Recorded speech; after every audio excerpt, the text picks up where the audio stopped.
In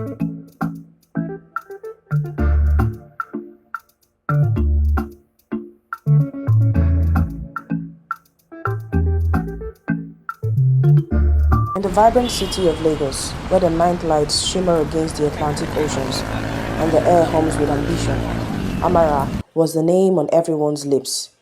The billboards bore her flawless face, her name dominated award ceremonies, and her fans worshipped her every move. She was the actress who had it all: beauty, talent, and an enviable career trajectory that seemed impossible. Yet, in the back alleys of Nollywood, whispers persisted, growing louder in the wake of her extraordinary success. Amara's rise to fame was almost mythical.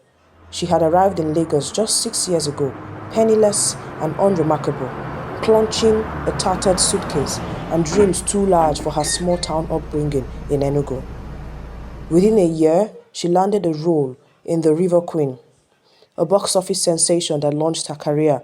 But her second year, she was working with the industry's top directors, and by her third, she had become Nollywood's royalty.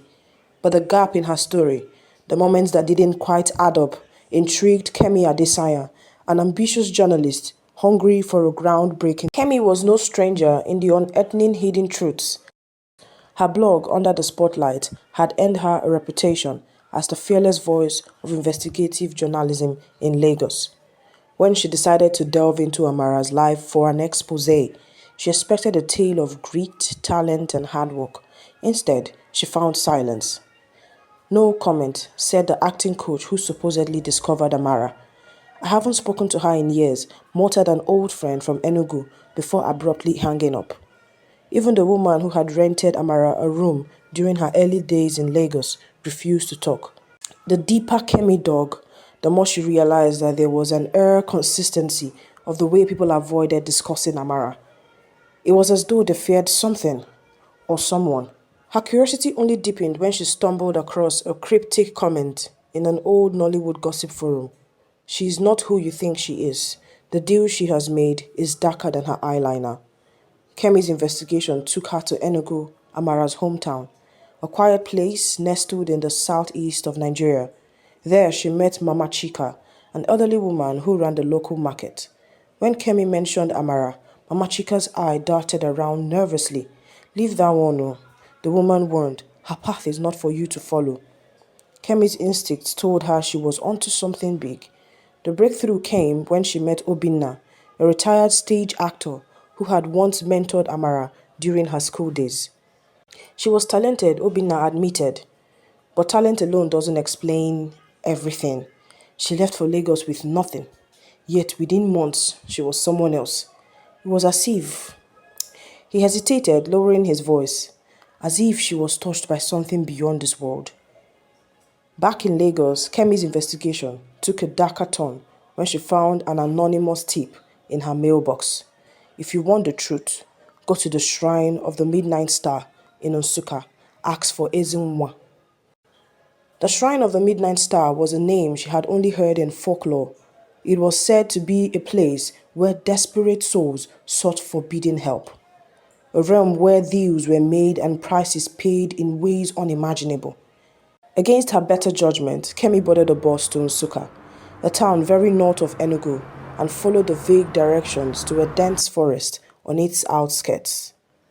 As the sun deepened below the horizon, Kemi found herself standing before an ancient shrine, its walls covered in faded symbols and adorned with offerings of coins, beads, and feathers. A hunched figure emerged from the shadows. "Ezenwa, you seek the truth about Amara," Ezenwa rasped, his voice a strange mix of menace and melancholy. Kemi nodded, her heart pounding. "Yes, what did she do here?" Ezenwa's expression darkened. "She came here years ago, when she had nothing. She made a pact with the Midnight Star." "What is the Midnight Star?" Kemi asked, trying to mask her fear. "It is not a what," Ezenwa corrected. "It is a who. An ancient spirit that grants wishes for a price." Ezenwa recounted the night Amara had arrived at the shrine. Desperate and destitute, she had begged the Midnight Star for success.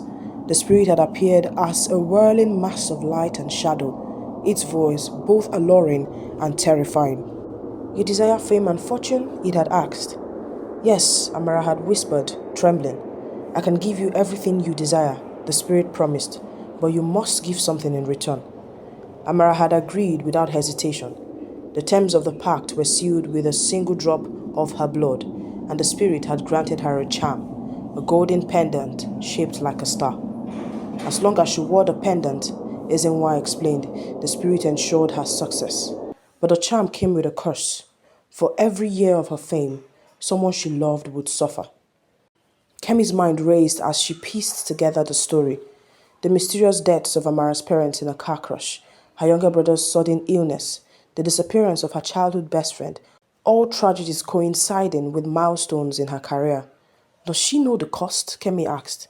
She knows, Ezenwa replied, but she believes she can outsmart the spirit. Armed with the truth, Kemi returned to Lagos determined to confront Amara.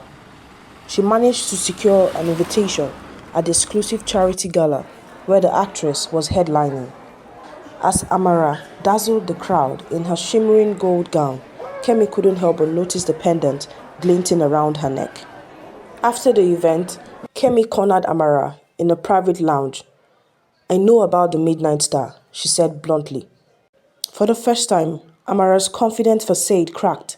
Her eyes narrowed and her voice dropped to a dangerous whisper. You don't know what you're talking about. Kemi held her ground. I know about the shrine. I know about the pact. I know the cost you've paid. Amara's shoulders slumped. For a moment, she looked like the penniless girl who had once arrived in Lagos. You think it was easy for me? She said, her voice trembling. You think I wanted this? I was desperate. You think I wanted this? I was desperate. I had nothing. And now it's too late. It's not too late, Kemi insisted. You can break the pact. Amara's eyes filled with tears. Do you think I haven't tried? The spirit wouldn't let me go. If I stop wearing the pendant, everything falls apart. Then let it fall apart, Kemi said. Isn't it better than losing everyone you love? That night, Amara sat alone in her penthouse. The city lies stretching endlessly before her. She held the pendant in her hand, its gold surface glowing faintly. For years, it had been her source of power and her greatest burden. The faces of her parents, her brother, her best friend flashed before her eyes. Their sacrifices had built her empire, but was it worth it? Summoning her courage, she ripped the pendant from her neck and hauled it out the window. It disappeared into the darkness, and for the first time in years, she felt free. The next morning, the headlines were unforgiving. Amara's shocking collapse at film premiere. Nollywood's queen faces career crisis. Her deals were cancelled, her fans turned on her, and her name became fodder for gossip blogs. But as her fame crumbled, something unexpected happened. Amara reconnected with her estranged brother, who was now recovering from his illness. She reached out to old friends, apologizing for her absence. Slowly, she began to rebuild her life, this time on her own terms. Kemi published her exposé, but instead of condemning Amara, she painted a nuanced portrait of a woman who had paid the ultimate price for her dreams. The article went viral, sparking debates about ambitions and sacrifice and the lengths people go to for success. In the end, Amara's story became a cautionary tale, a reminder that true success comes not from deals with the shadows, but from the light we create within ourselves.